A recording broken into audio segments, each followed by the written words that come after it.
جحیفہ وہب بن عبداللہ سے روایت ہے کہ میں نے رسول اللہ صلی اللہ علیہ وسلم کو ایک سرخ چمڑے کے خیمے میں دیکھا، اور میں نے یہ بھی دیکھا کہ بلال رضی اللہ تعالی عنہ حضور صلی اللہ علیہ وسلم کو وضو کرا رہے ہیں، اور ہر شخص آپ کے وضو کا پانی حاصل کرنے کے لیے ایک دوسرے سے آگے بڑھنے کی کوشش کر رہا ہے۔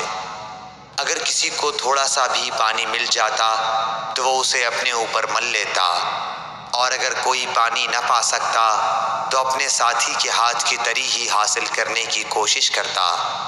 پھر میں نے بلال رضی اللہ تعالی عنہ کو دیکھا کہ انہوں نے اپنی ایک برچھی اٹھائی جس کے نیچے لوہے کا پھل لگا ہوا تھا، اور اسے انہوں نے گاڑ دیا۔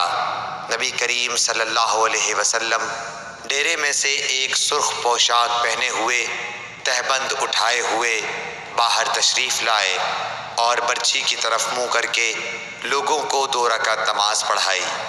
میں نے دیکھا کہ آدمی اور جانور برچھی کے پرے سے گزر رہے تھے۔ صحیح بخاری حدیث نمبر 376۔